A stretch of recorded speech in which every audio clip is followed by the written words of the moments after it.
হ্যাঁ, আমি শুনতে পাচ্ছি। জি আমি বল। শুনতে পাচ্ছি। আচ্ছা, দাম্পত্য কলহটা কেন আসলে বাংলাদেশে হয় আপনার মতে? এর পেছনের কারণগুলো কি হতে পারে? আমি আপনাকে একটু বলে রাখি, গত বছরের একটা চিত্র, মানে একটা জেলার চিত্র আপনার সাথে একটু আমি শেয়ার করতে চাই। 2024 সালে একটা পরিচিত জেলা, বাংলাদেশের 64 জেলার একটা জেলা, সেখানে নিবন্ধিত বিয়ে হয়েছিল 8,000, কিন্তু আপনার স্ট্যাটিস্টিক অনুযায়ী বলা যায় যে সেখানে 6,668টা বিয়ে 2024-এ ভেঙে গিয়েছিল। তার মানে আপনি বুঝতে পারছেন, প্রায় 70%-এরও বেশি বিয়ে ভেঙে গিয়েছে। এটা শুধুমাত্র একটা জেলার চিত্র না, এটা সামগ্রিকভাবে যদি বলি তাহলে সারা বাংলাদেশের এটা একটা মাত্র চিত্র নয়, সারা বাংলাদেশেরই চিত্র প্রায় সমান, এবং কোনো কোনো জেলায় এর চাইতেও বেশি। আপনার কিছু বলার আছে এই ব্যাপারে?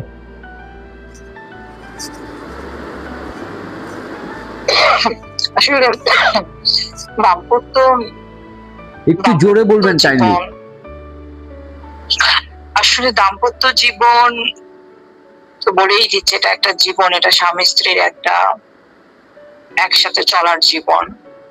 এখন প্রত্যেকটা সম্পর্কেই কিছু ভিত্তি থাকে, স্বামী স্ত্রীর সম্পর্কে সেই ভিত্তিটা একটু বেশি থাকতে হয়। যেরকম এটা তো অনেকদিন একটা বয়ে বেড়ানোর সম্পর্ক, বা অনেকদিন একটা চলার সম্পর্ক। সে সম্পর্কে যেরকম ভালোবাসা থাকবে, মমতা থাকবে, বিশ্বাস থাকবে, আস্থা থাকবে, সমঝোতা থাকবে, সহনশীলতা থাকবে, দুজনের সাথে কমিউনিকেশন থাকবে, সবকিছু মিলিয়েই কিন্তু স্বামী স্ত্রীর সম্পর্কটা রান করে। কিন্তু যখন কোনো কিছু থেকে ঘাটতি চলে আসে, সমঝোতা, দায়িত্ব, ভালোবাসায় যখন ঘাটতি চলে আসে, তখনই সম্পর্কটা ভেঙে যায়। বা সম্পর্কটা ভেঙে যায় বললে ভুল, সম্পর্কটা তখন অন্য রূপ নিয়ে নেয়, বা সম্পর্কটা তখন আর, একটা গাড়ি যেরকম সব ইঞ্জিন ঠিক থাকলে কিন্তু গাড়িটা চলে, ইঞ্জিনটা যদি কোথাও, গাড়িতে যদি কোনো একটা পার্টসের কিছু সমস্যা হয়, গাড়িটা চলা বন্ধ করে দেয়। তো এই সম্পর্কটাও সেরকম, যতক্ষণ পর্যন্ত এই রসদগুলো ঠিক থাকে ততক্ষণ পর্যন্ত চলে। যখন সেই রসদগুলো মেরামতহীনতায় পড়ে থাকে, অবহেলায় পড়ে থাকে, মরিচা ধরে যায়, তখন সেটা চলে না। এই তো। কিন্তু আমি আপনার কাছে একটা প্রশ্ন করতে চাই, সেটা হলো যে এই যে চিত্র, যে আমি বলছি যে একটা দাম্পত্য জীবনে কলহ থাকবে, মীমাংসা থাকবে, আবার খুনসুটি থাকবে, আবার হাসি খুশি, আবার সুখের রেশও থাকবে। কিন্তু বর্তমান বর্তমান যে সামাজিক প্রেক্ষাপট আমরা লক্ষ্য করছি, সেখানে মনে হচ্ছে যে কোথাও মনে হয়, কোনো একটা জায়গায় মনে হয় ট্রিগার করার সময় এসেছে রাষ্ট্রীয়ভাবে। আপনার কাছে কি মনে হয়? মানে আমি যেটা বলতে চাই, মানে আমাদের কিছু মানে অ্যাওয়ারনেস নিয়ে রাষ্ট্রপক্ষ বা রাষ্ট্রীয়ভাবে এটার প্রচারণা চালানো কি যুক্তিসঙ্গত কিনা, সে ব্যাপারে আপনি কিছু বলবেন কিনা? মানে আমি যেটা বলতে চাই, একটা সমাজ ব্যবস্থায় বিয়ে হচ্ছে, ধুমধাম করে বিয়ে হচ্ছে, আনন্দ নিয়ে বিয়ে হচ্ছে, একটা আশা আকাঙ্ক্ষা নিয়ে বিয়ে হচ্ছে, কিন্তু কিছুদিন পরেই মানে দুজন আর একসাথে বসবাস করতে পারছে না। এর পেছনের করুণ বা যৌক্তিক কারণগুলো কি কি আছে, যেটা আপনি মনে করেন আমাদের সাথে যদি একটু শেয়ার করতেন, আমার মনে হয় আমার জাতীয়ভাবে আমরা উপকৃত হতাম।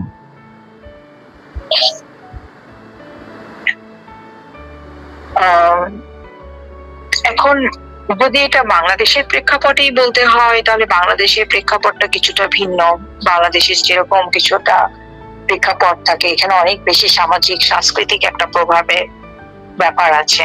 অন্যান্য দেশগুলোতে যেরকম কিন্তু এত বেশি সমাজ বা সংস্কৃতির প্রভাবে কিন্তু প্রভাবটা কিন্তু সম্পর্কের উপর পড়ে না, কিন্তু বাংলাদেশে কিন্তু আমাদের পরিবার, সমাজ এবং সংস্কৃতিরও একটা প্রভাব আছে। এমনও দেখা গিয়েছে যে স্বামী স্ত্রীর ভিতরে কোনো হয়তোবা কোনো দ্বন্দ্ব নেই, মনোমালিন্য নেই, কিন্তু হয়তোবা শ্বশুরালয়ের প্রভাবে বা সামাজিকতার প্রভাবে সম্পর্কটা ভেঙে যাচ্ছে। আমার বাংলাদেশে দেখা যায়। কারণ দেখা যাচ্ছে যে একটা মেয়ে যেরকম শ্বশুর বাড়ির সবার কিন্তু মন জোগাতে পারবে না, আবার একটা ছেলেও কিন্তু শ্বশুর বাড়ির সবার মন জোগাতে পারবে না। সেক্ষেত্রেও দেখা যায় যে এই বিষয়গুলো, সামাজিক বিষয়গুলো সম্পর্কের উপরে পড়ে যায়। আর আমাদের দেশে অনেকগুলো এখন চাপ বর্তমান, যে চাপগুলো আসলে যে কোনো মানুষের উপরেই পড়ে, একটা ছোট বাচ্চার উপরও যেরকম পড়ে, যে অবিবাহিত ছেলে বা অবিবাহিত যে মেয়ে তার উপরও যেভাবে পড়ে, তো যে বিবাহিত ছেলে বা বিবাহিত মেয়ে চাপগুলো তার উপরও কিন্তু সমভাবে পড়ে। তো দেখা যায় যে এখন একটা অবিবাহিত ছেলে আর মেয়ে যেভাবে চাপটাকে মোকাবেলা করছে যে না আমি একা, আমাকে একার মতো করে এই চাপটাকে সামলে উঠতে হবে, কিন্তু বিবাহিত জীবনে কিন্তু এই পারসেপশনটা চেঞ্জ হয়ে যাচ্ছে। বিবাহিত জীবনে যে জিনিসটা হচ্ছে যে হয়তোবা চাপটা এক্সটার্নাল হতে পারে, সেটা একটা অফিসের চাপ, অর্থনৈতিক চাপ বা ব্যবসা মন্দার চাপ, বা ব্যবসায় লস খাওয়ার চাপ, বা অফিস কলিগদের সাথে দ্বন্দ্ব, এই চাপ, বা প্রমোশন কেন হচ্ছে না, এই চাপ। তো এই চাপে যে কোনো কর্মীই থাকতে পারে, স্বামী স্ত্রী যে কোনো একজনই থাকতে পারে, কিন্তু যখন তারা ঘরে আসছে দেখা যাচ্ছে ঘরেও কিন্তু ওই চাপটার সাথে জড়িত অনেক চাহিদা তৈরি হয়ে যাচ্ছে।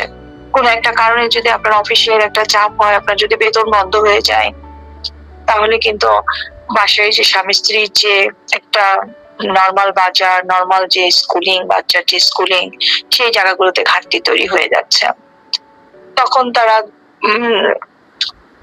সমষ্টিগতভাবে এটাকে ওভারকাম করার পরিবর্তে তারা হয়তো বা ফাইটে চলে যাচ্ছে যে না তোমার ইনকাম আমাকে সাপোর্ট করছে না, বা আমার ইনকাম তোমাকে সাপোর্ট করছে না, বা আমরা আমাদের সংসারটাকে রান করতে পারছি না।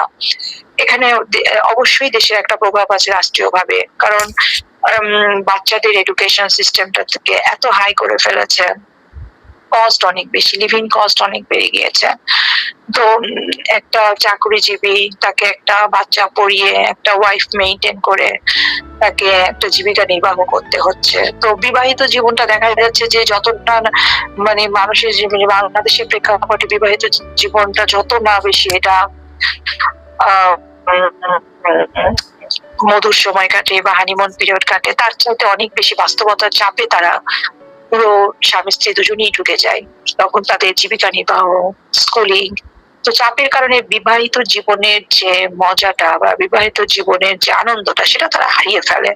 তখন মনে করে যে আমরা বিয়ের আগেই ভালো ছিলাম, বিয়ের আগে আমাদের চাপ কম ছিল। না আমি তো একটা জিনিস বললাম যে পোস্ট একটা হলো কি একটা হলো দীর্ঘদিন সংসার করার পরে 13-14 বছর 15 বছর সংসার করার পরে 20 বছর সংসার করার পরে বাচ্চা কাচ্চা, মোটামুটি বাচ্চা কাচ্চা হাঁটতে পারে, বোঝার পরেও মানুষ কিন্তু কি হচ্ছে ডিভোর্স হয়ে যাচ্ছে। কিন্তু আমি যে ইনিশিয়াল স্টেজের যে বিয়েগুলো ডিভোর্স হচ্ছে আমি সেটা নিয়ে একটু বেশি কথা বলতে চাই, যে কেন ইনিশিয়াল স্টেজেই আসলে ঘর বাঁধতে পারছে না, দুজন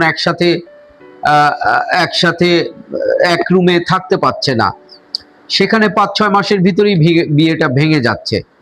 এটার কারণটা কি?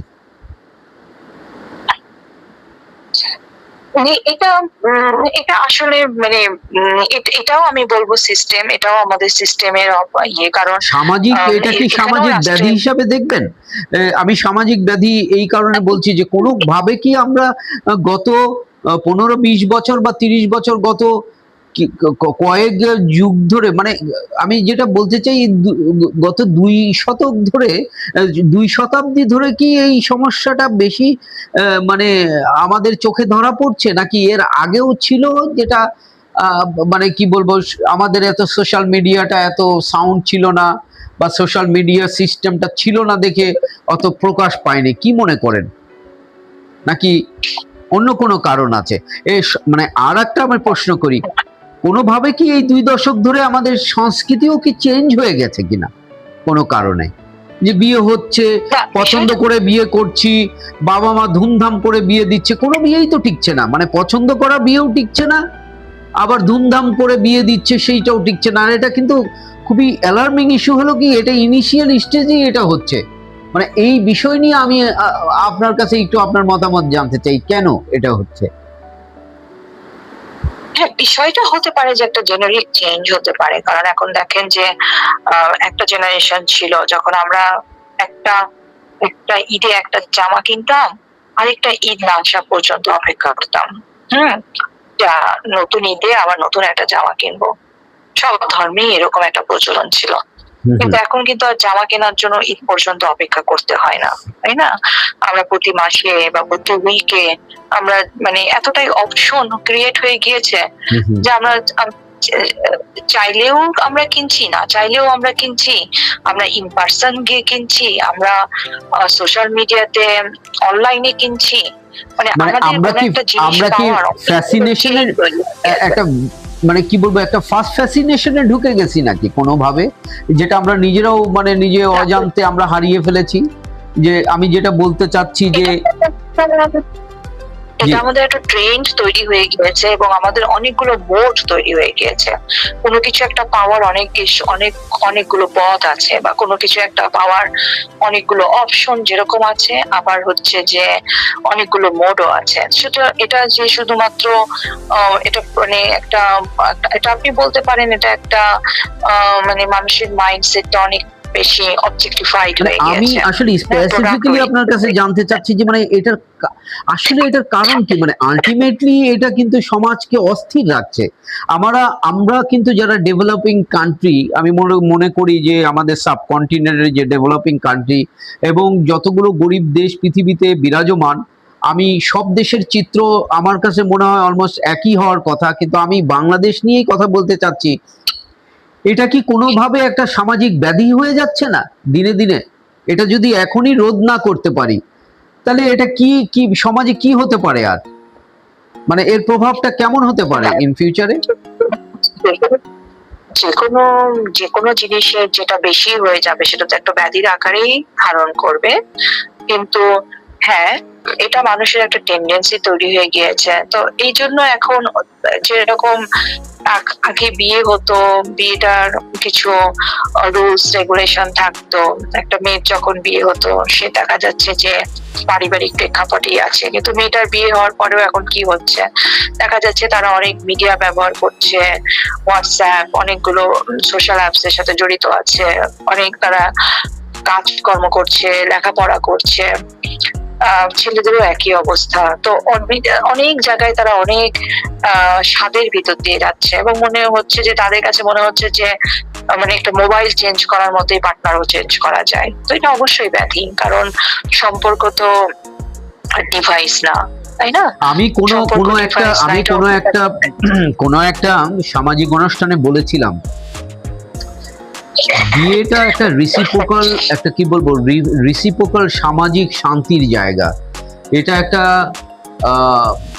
মানুষের জীবনের সবচাইতে সুন্দর চাওয়ার ভিতরে একটা চাওয়া, এই কারণে বলছি। এবং সবচাইতে মানে একটা হ্যাপিনেসের একটা জায়গা। একটা বিয়ে যদি টিকে যায় এবং সুন্দর মতো টিকে যায়, তাহলে সেখানে তো আমি মনে করি যে আমাদের অনেক, মানে শুধু আমরা যেটা ভাবি শুধু একজন কেন্দ্রিক না, আমাদের তো সামাজিকভাবেও চিন্তা করতে হবে এবং সর্বোপরি পুরো দেশের কথাও চিন্তা করতে হবে। আমরা যদি দেশের জন্য কিছু করতে চাই, তাহলে কি আমাদের পরিবারের শান্তিটা খুব দরকার না? সেটা তো অবশ্যই, পারিবারিক শান্তিটা তো সবার আগে প্রয়োজন।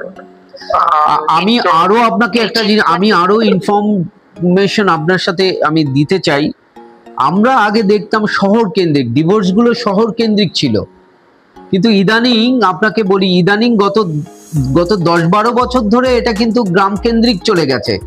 এবং কোনো ক্ষেত্রে গ্রামের বিয়েগুলোর ডিভোর্স শহর কেন্দ্রর যে কেন্দ্রিক যে ডিভোর্সের হার, তার চাইতে কোনো জায়গায় কোনো জায়গায় কিন্তু মানে এর চাইতেও বেশি ডিভোর্সের রেট। মানে এই তাহলে কি বলবেন যে মানে আমরা আগে যেটা বলতে চাচ্ছি, আমি যেটা বলতে চাচ্ছি যে আমরা আগে ধরে নিতাম যারা একটা একটা মানে যারা শিক্ষিত সমাজ তারা সবকিছু বুঝে শুনে করে এবং তারা ভুল করে কম, কিন্তু আমরা যদি গত 20 বছরের স্ট্যাটিস্টিক্স আপনাকে যদি আমি জানাই তাহলে দেখবেন যে শিক্ষিত সমাজের ভিতরেই বেশি ডিভোর্স রেট ছিল। কিন্তু মানে দুঃখজনক হলেও সত্য যে এই শিক্ষিত সমাজ থেকে ডাইভার্ট হয়ে মানে এখন গ্রাম পর্যন্ত চলে গেছে। তাহলে কোথায় সমস্যাটা, কোথায়?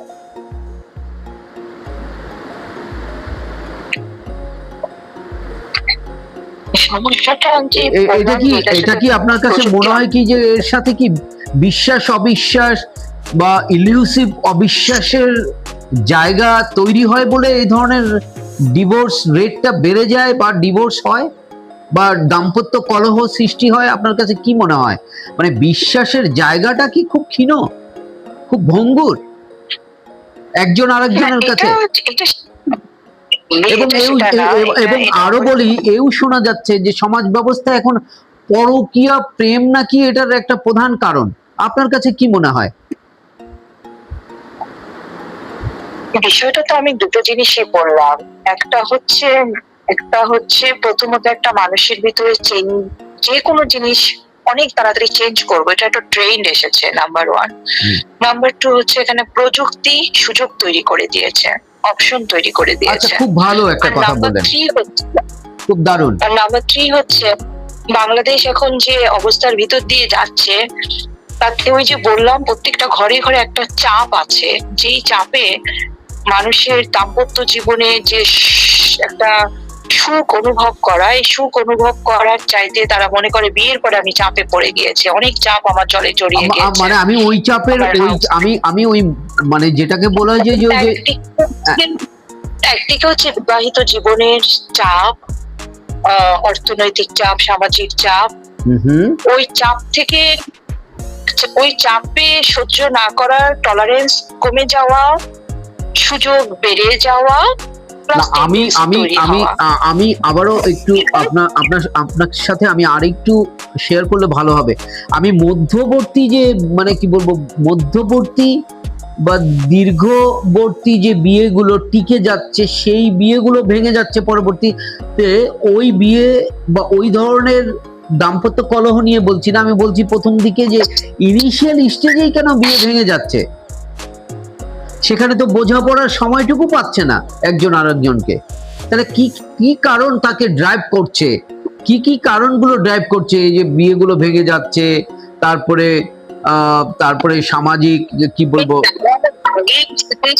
ভেঙে যাওয়ার আগে যে জিনিসটা তৈরি হয় সেটা হচ্ছে গড়ে যাওয়া। তারা মনে করছে তাদের সুযোগ আছে, তারা অন্য কোথাও আগে সেট হয়ে যাচ্ছে, তারপরে ভেঙে যাচ্ছে। ও তাহলে কি পরকীয়া ব্যবস্থা এর জন্য দায়ী? পরকীয়া প্রেম যেটা শোনা যাচ্ছে যে পরকীয়া অনেক বেড়ে গেছে সমাজে, এটা ব্যাধির মতো। এটা তো ওই যে বললাম যে এটা ওই যে প্রযুক্তির একটা অপব্যবহার, কারণ প্রযুক্তি একটা মানুষকে অপব্যবহারের দিকে ঠেলে দিয়েছে, একটা টেন্ডেন্সি তৈরি করে দিয়েছে প্রযুক্তি। প্রযুক্তি যে শুধু সম্পর্কে ব্যাধি তৈরি করেছে তা তো নয়। প্রযুক্তির কারণে আপনি দেখবেন এখন একটা শার্ট পরে আপনি 1 মাসও থাকবেন না, আপনার শার্টটা পরতে ইচ্ছা করতেছে না, প্রযুক্তির কারণে আপনাকে শার্টটা কিনতে ইচ্ছা করতেছে। এটা কি বলেন? এটাও তো এক ধরনের ব্যাধি না, যে একটা শার্ট আমার প্রয়োজন নেই, একটা শার্ট আমার পরবো না, বাট আমার অপশন আছে, আমি ক্লিক করে একটা শার্ট অর্ডার দিতে পারি, আমি একটা শার্ট অর্ডার দিয়ে দিচ্ছি। এটাও তো প্রযুক্তিরই অপব্যবহার, যে আমার ভিতরে একটা বাইং টেন্ডেন্সি তৈরি করছে। এটাও একটা প্রযুক্তির অপব্যবহার। কে আমার মেসেঞ্জারে ওয়েট করছে, কে আমার ভাইবারে ওয়েট করছে, কে আমার হোয়াটসঅ্যাপে ওয়েট করছে, দেখি তার সাথে তো কথা বললাম, আজকে একটু তার সাথে ঘুরে দেখি, আজকে তার সাথে একটু ওকে, তারা মনে করছে ঠিক আছে তাহলে আমার তো একটা সম্পর্ক হয়ে গেল, আমি যে সম্পর্কে থাকলাম তো আমি একটু এই সম্পর্কটা টেস্ট করি। তো প্রযুক্তি একটা মানুষের ভিতরে একটা অসুস্থ টেন্ডেন্সি তৈরি করেছে। এটা অল অ্যাবাউট, আমি বলবো যে এখানে 90% ইনফ্লুয়েন্স অফ দ্য প্রযুক্তি। কারণ একটা মানুষকে আমি যখন একটা মানুষকে আমি বিয়ে করলাম, তাকেই জানলাম, তাকেই চিনলাম, কিন্তু ইট ইজ প্রযুক্তি যার মাধ্যমে আমি 10টা মানুষকে জানার চেনার সুযোগ পেয়ে যাচ্ছি। তার মানে হলো কি, Compare একটা করার মানুষ সুযোগ সম্বন্ধে, একটা মানুষ সম্বন্ধে মানে একজনকে যে বিয়েটা হচ্ছে এটা বাই ফোর্সে বিয়ে হচ্ছে, কোনোভাবে হয়তো ফট করে ভালো লাগা থেকে বিয়ে হয়ে যাচ্ছে, অথবা বাবা মায়ের পছন্দে বিয়ে হয়ে যাচ্ছে। হ্যাঁ, এটাও তারাই চয়েস করেছে, তারাও কথা বলেছে। এখন প্রযুক্তিতে চয়েস করলো, হোয়াটসঅ্যাপে কথা বলতে ভালো লাগলো। তারপরে হোয়াটসঅ্যাপে অনেক আমি সেই কথাই বলছি যে তারপরে যখন দুজন একসাথে হলো, হওয়ার পরে যেই সময়টুকু পেলো একসাথে দেখা এবং বোঝাপড়ার সুযোগটা পেলো, এই সুযোগের ভিতরে তখন তখন মনে হচ্ছে যে না, আমি যার সাথে একটু মানে আমি আগের জীবনেও প্রেম হতো, আগের জীবনেও প্রেম হয়ে বিয়ে হতো এবং সেটাও টিকে যেত, কিন্তু আগেকার প্রেমের ধরন, একজন আরেকজনকে জানাশোনার ধরন আর এখনকার প্রেমের ধরন, একজন আরেকজনকে জানাশোনার ধরন তো এক না। কেন এক না? কেন এক না একটু বলবেন? আগেকার প্রেমের মধ্যে 2 পৃষ্ঠা চিঠি থাকতো, ওই 2 পৃষ্ঠা চিঠির মধ্যে একজন মানুষের অনেক কিছু জানা যায়, তার হাব ভাব জানা যায়। তারপরে আগেকার ইন পার্সন অনেক বেশি সরাসরি মেলামেশা হতো, সরাসরি একজনকে দেখা হতো, শোনা হতো, জানা হতো। দেখা গেল যে অনেক অনেক বছর দুটো মানুষ প্রেম করছে, তারপরে গিয়ে তাদের ভালো মন্দ গুলো জানছে, খারাপটা জানতেছে, তারপরে বিয়ে করতেছে। কিন্তু এখনকার তো প্রেমের ধরনটাও চেঞ্জ। এখন আপনি যতক্ষণ হোয়াটসঅ্যাপে কথা বলবেন, একটা কালো মেয়ে হয়তো বা ফিল্টারিং করে আপনার সাথে কথা বলছে, একবার দুবার হয়তো আপনার সাথে দেখা করলো, সে হয়তো বা হাই মেকআপ নিয়ে দেখা করলো। ঘরে নিয়ে যখন আপনি তাকে দেখলেন সে উইদাউট মেকআপ, তখন আপনার তাকে আর ভালো লাগলো না। আচ্ছা, খুব ভালো পয়েন্ট। দুটা পয়েন্ট আপনার খুব যুক্তিসঙ্গত। একটা হলো মানে কি ভার্চুয়াল জগৎ, যে ভার্চুয়াল জগতে যেটাকে বলে প্রযুক্তির জন্য আমরা নানানভাবে ডাইভার্ট হয়ে যাচ্ছি। কারণ আমরা দেখা গেছে যে দুজন স্বামী স্ত্রী, দুজনের ভিতরে একজন জব করে, একজন ঘরে থাকছে, অথবা দুজন স্বামী স্ত্রী দুজনই জব করছে। তো এই যে দুজন মানে 24 ঘন্টার ভিতরে আসলে বিচ্ছিন্নই থাকছে বলা যায়, শুধু রাতে ঘুমানোর আগে দেখা হচ্ছে। এর ভিতরে দেখা গেছে যে যতটুকু চেনা বা বোঝাপড়া কাজ থেকে তখন টেস্টটা হারায় ফেলে।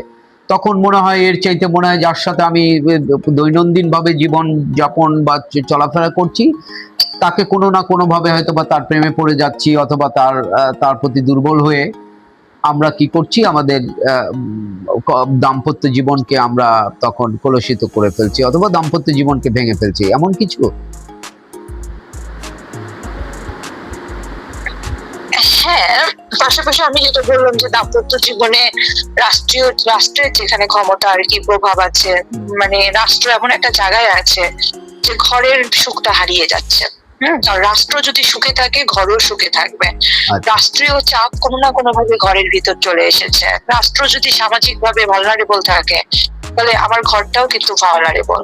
এখন রাষ্ট্রে যদি নেশা বেড়ে যায়, তাহলে আমার ঘরের ছেলেটাও কিন্তু নেশা নেবে। এখন আমার ছেলেটা যদি নেশা নেয়, আর বাবা মা যদি কন্দল করে যে তোমার ছেলে নেশা নিচ্ছে তোমার কারণে, ও যদি বলে না তোমার কারণে, তাহলে একটা ছেলে যদি ঘরের ভালো না থাকে, তাহলে কিন্তু বাবা মা কিন্তু স্বামী স্ত্রীর জায়গায় ভালো থাকতে পারবে না। আমি যেটা এখন বলতে চাই যে আমার কাছে যেটা মনে হয় যে কোনো আমরা যখন একটা বস্তু পছন্দ করে কিনে বাসায় আনি, সেটা আপনাকে আমি বলতে পারি একটা ফার্নিচার বলেন, কিছু ইলেকট্রনিক জিনিস, ফ্রিজ, টিভি, আমরা যেমন এগুলির কিছু অনেকে বলে যে এগুলির দীর্ঘস্থায়িতা অনেক সময় আমাদের যত্নের উপরে নির্ভর করে। আপনি কি মনে করেন যে একটা সম্পর্ক, বিশেষ করে দাম্পত্য সম্পর্ক, এটাও একটা যত্ন, মানে দুহাতের যত্নে গড়ে তারপরে সাজিয়ে রাখতে হয়, বা এটারও একটা যত্ন বা লালন পালন দরকার? এটা তো অবশ্যই, প্রত্যেকটা জিনিস যেটা যত্ন না করলে নষ্ট হয়ে যাবে। আপনি যদি আপনার যদি পরনের পোশাকটাও আপনি যদি একবার ভাঁজ করে রেখে দেন, সেটা ছিঁড়ে যাবে, আপনাকে এটা বারবার ভাঁজ করতে হবে। সুতরাং এটা শুধু সম্পর্ক না, যে কোনো মানুষ থেকে শুরু করে, প্রোডাক্ট থেকে শুরু করে, বৈষয়িক অবৈষয়িক প্রত্যেকটা জিনিস যত্ন ডিজার্ভ করে। যত্ন ছাড়া কিছুই টিকে থাকে না। আমারও তাই মনে হয় যে আমাদের সম্পর্কগুলোতে এখন বিশ্বাস অবিশ্বাসের একটা মানে কি বলবো মানে মানে অভাব অভিযোগে জর্জরিত। আর একটা হচ্ছে আমাদের সম্পর্কে যত্নের অভাব এবং একটা সর্বোপরি একটা পজিটিভ মাইন্ডসেটের অভাব। আমরা একজনকে হাত ধরে মানে কি বলবো অনেক আয়োজন করে বিয়ে করছি, কিন্তু তার যত্ন নিচ্ছি না পরক্ষণে, এবং তার প্রতি অবিশ্বাস তৈরি হচ্ছে এবং আমাদের এক্সপেকটেশন এত হাই হচ্ছে একজন আরেকজনের প্রতি, আমরা কোনো সময় দিচ্ছি না, একজন আরেকজনকে সময় দিচ্ছি না। আমাদের ধৈর্যের চ্যুতি ঘটছে এবং ধৈর্যচ্যুতিটা আর একটা দাম্পত্য কলহের জন্য আর একটা আমি মনে করি একটা বেঘাত। এখানেও আমাদের হাত দেওয়া উচিত। ইদানিং দেখা যাচ্ছে যে মধ্যস্থায়ী যে বিয়েগুলো সেগুলো ভেঙে যাচ্ছে। ওই বিষয়ে আপনি কিছু বলবেন? মানে 5-10 বছর বিয়ের বয়স, তারপরে বাচ্চা কাচ্চা হয়েছে, তারপরেও ডিভোর্স হচ্ছে। এই একই কারণ, আবার পরকীয়ায় পড়ে যাচ্ছে। এটার কারণ কি? যত্নের অভাব। যত্ন 5-10 বছর যদি যত্ন করা হতো তাহলে টিকে যেত। এটার ভিতরে কি বিশ্বাস অবিশ্বাস এটা একটা ব্যাপার না? থাকছে না বা অনেক আপনি কি সততার জায়গা নিয়ে কি বলবেন?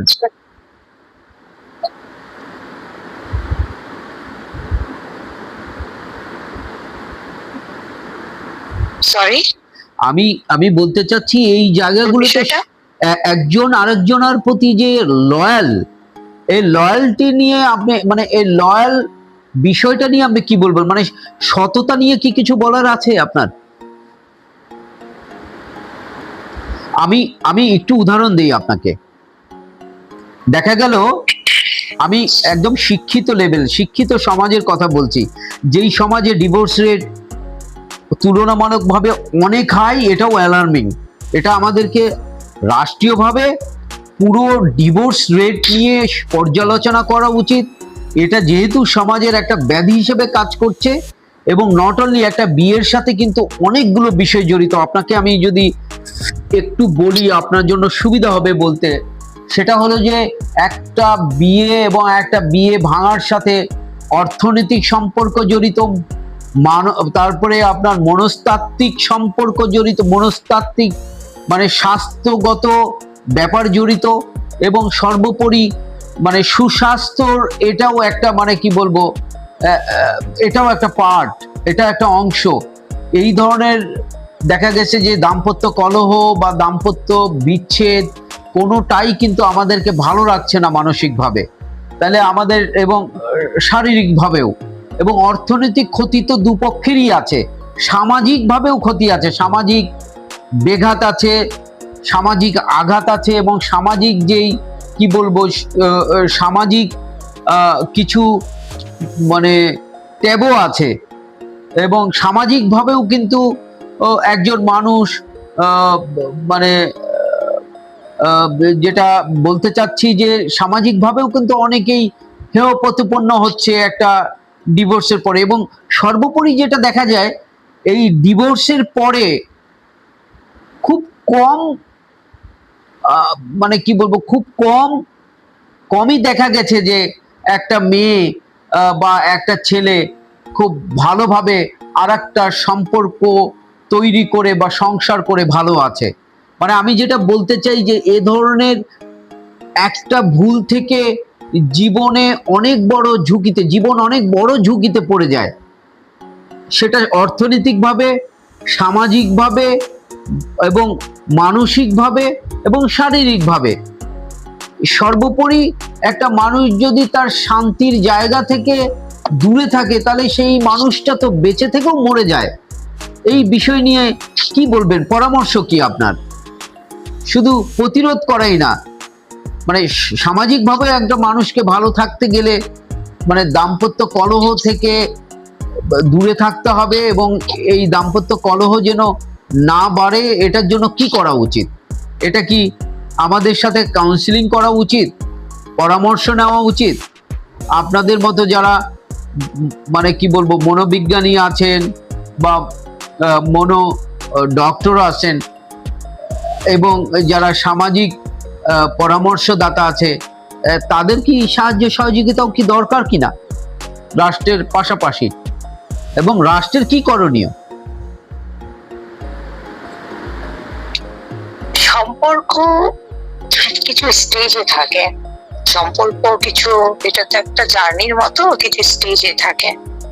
তো চলতে চলতে সম্পর্ক, চলতে চলতে যে কোনো সম্পর্কের মতো দাম্পত্য জীবনেও চলতে চলতে কিছু কনফ্লিক্ট তৈরি হবে, কলহ আসবে, এগুলো খুবই ন্যাচারাল। সম্পর্কটা যতদিন কলহ আছে ততদিন পর্যন্ত কিন্তু সম্পর্কও আছে। অ্যালার্মিং তখনই যখন কলহটা থেমে যাবে অমীমাংসিত অবস্থায়, তখনই বুঝে নিতে হবে সম্পর্কটা ভেঙে গিয়েছে। কলহ অনেক পজিটিভ জিনিস সম্পর্কের ক্ষেত্রে, কারণ সম্পর্কে সুসময় চলতে চলতে কিছু কনফ্লিক্ট তৈরি হয়, কনফ্লিক্ট থেকে দ্বন্দ্ব বা কলহ তৈরি হয়, এবং কলহের প্রত্যাশাটা থেকে কলহটা মীমাংসা হবে, মীমাংসার দিকে আগাবে। যদি কলহটা মীমাংসার দিকে আগায় তাহলে সম্পর্কটা অনগোয়িং চলছে চলছে চলছে, আবার কলহ আসবে, আবার মীমাংসা আসবে। কিন্তু কোনো কলহ থেকে যদি কলহটা অমীমাংসিত অবস্থায় থেমে যায় তাহলে বুঝে নিতে হবে ওই সম্পর্কটা ওখানে ভেঙে গিয়েছে। কারণ কলহ না থাকাটাই বরং অ্যালার্মিং, কলহ থাকাটা বরং ভালো। কলহ থাকে প্রত্যাশা থেকে, আর কলহটা যখনই থেমে যাবে তখনই সেখানে প্রত্যাশা বা সেটা থেকে কাজ করার কিছু নাই, এই টেন্ডেন্সি থেকেই কিন্তু কলহটা থেমে যায়। তো এটা খুব alarming system for the relationship. কারণ কলহ না থাকাটাই বরং অ্যালার্মিং, কলহ থাকাটা বরং ভালো। কলহ থাকে প্রত্যাশা থেকে, আর কলহটা যখনই থেমে যাবে তখনই সেখানে প্রত্যাশা বা সেটা থেকে কাজ করার কিছু নাই, এই টেন্ডেন্সি থেকেই কিন্তু কলহটা থেমে যায়। তো এটা খুব alarming system for the relationship. তো আমাদের যে জিনিসটা করতে হবে, যখন কনফ্লিক্ট তৈরি হবে, যখন কলহ রেইজ করবে, তখন আমাদের টেবিলিং করতে হবে, ডিসকাশন করতে হবে, সেই কলহটাকে কিভাবে মিউচুয়ালি সলভ করা যায়, কিভাবে ম্যানেজ করা যায়, কিভাবে ব্যালেন্স করা যায়, সেদিকেই আমাদের কাজ করতে হবে, যেন যে কলহটা যেন মীমাংসা হয়। কিন্তু কোনো কারণে এটার জন্য কি মানে মানে পরামর্শর সাহায্য নেওয়া উচিত? এই সময় কলহ অবস্থাতেই সাহায্য নেওয়া দরকার। যখন যদি কলহটা অমীমাংসিত অবস্থায় থেমে যায় তাহলে বুঝে নিতে হবে ওই সম্পর্কটা ওখানে ভেঙে গিয়েছে। কারণ কলহ না থাকাটাই বরং অ্যালার্মিং, কলহ থাকাটা বরং ভালো। কলহ থাকে প্রত্যাশা থেকে, আর কলহটা যখনই থেমে যাবে তখনই সেখানে প্রত্যাশা বা সেটা থেকে কাজ করার কিছু নাই, এই টেন্ডেন্সি থেকেই কিন্তু কলহটা থেমে যায়। তো এটা খুব alarming system for the relationship. কারণ কলহ না থাকাটাই বরং অ্যালার্মিং, কলহ থাকাটা বরং ভালো। কলহ থাকে প্রত্যাশা থেকে, আর কলহটা যখনই থেমে যাবে তখনই সেখানে প্রত্যাশা বা সেটা থেকে কাজ করার কিছু নাই, এই টেন্ডেন্সি থেকেই কিন্তু কলহটা থেমে যায়। তো এটা খুব alarming system for the relationship. তো আমাদের যে জিনিসটা করতে হবে, যখন কনফ্লিক্ট তৈরি হবে, যখন কলহ রেইজ করবে, তখন আমাদের টেবিলিং করতে হবে, ডিসকাশন করতে হবে, সেই কলহটাকে কিভাবে মিউচুয়ালি সলভ করা যায়, কিভাবে ম্যানেজ করা যায়, কিভাবে ব্যালেন্স করা যায়, সেদিকেই আমাদের কাজ করতে হবে, যেন যে কলহটা যেন মীমাংসা হয়। কিন্তু কোনো কারণে এটার জন্য কি মানে মানে পরামর্শর সাহায্য নেওয়া উচিত? এই সময় কলহ অবস্থাতেই সাহায্য নেওয়া দরকার। যখন কলহ হবে তখনই নিরপেক্ষ কারোর সাথে কথা বলা, সাহায্য নেওয়া, মিউচুয়ালি ব্যালেন্স করা, মীমাংসা হওয়াটা সুস্থ সম্পর্কের জন্য জরুরি। মানে এমন কোনো সম্পর্ক নেই, মানে মানে তার দাম্পত্য জীবন এটা প্রত্যাশা করাই যাবে না যেখানে কলহ থাকবে না। কলহটা খুবই একটা স্বাস্থ্যকর ইন্ডিকেটর। আমি তো মানে আসলে সময়ের অনেক স্বল্পতা, মানে আরো অনেক এই আলোচনাটা আমরা আবার এটাকে আমরা মানে কি বলবো আরো দীর্ঘায়িত করব। নেক্সট প্রোগ্রামেও এই আলোচনা নিয়েই আমরা দেখব, আমরা আরো দুটো প্রোগ্রামও করতে হতে পারে, কারণ এই এই বিষয়টা আমাকে অনেকেই চিঠি দিয়েছেন, অনেকেই আমাকে মেল করেছেন যে আমি যেন অবশ্যই দাম্পত্য কলহ এবং সামাজিক এই দাম্পত্য কলহ নিয়ে যেন আমি একটা মানে প্রোগ্রাম করি, ধারাবাহিক প্রোগ্রাম। সেই ধারাবাহিক প্রোগ্রাম করতে যেয়ে আমি অনেক বিষয়বস্তু আসলে আমি নির্ণয় করেছি এবং আমি অবজার্ভ করেছি যে বিষয়গুলো নিয়ে আপনার সাথে বলা উচিত। অনেকে বলে যে দাম্পত্য কলহ শুরু হলো শুধুমাত্র একটু পরামর্শ, শুধুমাত্র একটু মানে কি বলবো নিরপেক্ষ পরামর্শের অভাবে একটা ছোট্ট কলহ থেকে মানে একটা দাম্পত্য জীবন একেবারে ভেঙে চুরে চৌচির হয়ে যায় এবং তারপরে পরবর্তীতে দেখা যায় দুটো জীবন মানসিকভাবে, সামাজিকভাবে এবং শারীরিকভাবে, অর্থনৈতিকভাবে দারুণ বিপর্যয়ের সম্মুখীন হয়। এই বিষয় নিয়ে আপনি কি বলবেন? হ্যাঁ, এটাই আমি বললাম যে যখনই কলহটা তৈরি হবে তখনই একটা সুস্থ পরামর্শ বোথ সাইডে দরকার, সুস্থ পরামর্শের দিকে আমাদের আগানো দরকার।